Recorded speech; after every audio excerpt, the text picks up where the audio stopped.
সেই আটক পরীক্ষার্থী যারা কিন্তু আসলে এই খাদ্য অধিদপ্তরের যে পরীক্ষা যেটি ছিল সেই পরীক্ষায় কিন্তু আসলে অংশগ্রহণ করতে গিয়ে কিন্তু আমরা দেখেছি যে নকল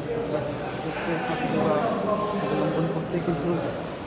আমরা দেখেছি যারা কিন্তু আসলে ডিজিটাল ডিভাইস কিন্তু আসলে তারা ব্যবহার করছিলেন তাদেরকে কিন্তু এই মুহূর্তে আপনারা দেখছেন যে পর্যায়ক্রমে নিয়ে যাওয়া হচ্ছে এবং প্রায় 49 জন পরীক্ষার্থী যাদেরকে কিন্তু আসলে আটক করা হয়েছে যারা কিন্তু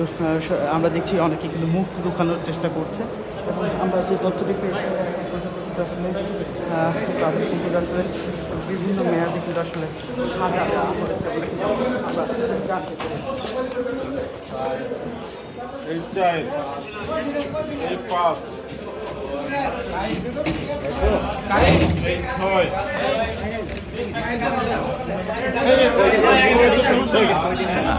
আপনারা দেখছেন কিন্তু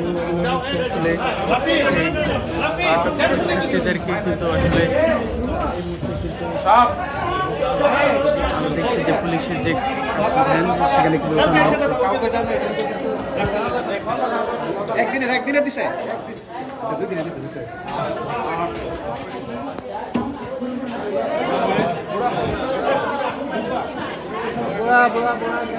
এইদিকে সরো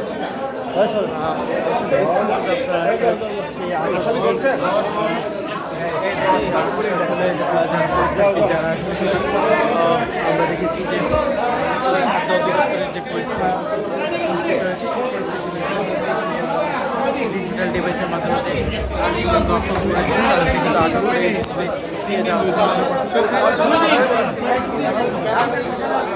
এই মুহূর্তে কিন্তু আসলে সেই আটক যে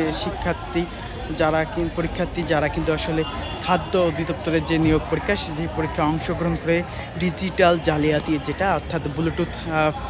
হেডফোন ব্যবহার করে এবং বিভিন্ন ডিভাইস ব্যবহার করে নকল করার চেষ্টা করছিলেন তাদেরকে কিন্তু আটক করে ঢাকা কলেজ যেই পরীক্ষা কেন্দ্রটি ছিল সেখান থেকে কিন্তু আসলে তাদেরকে বিভিন্ন মেয়াদে সাজা দিয়ে কিন্তু আসলে নিয়ে যাওয়া হচ্ছে।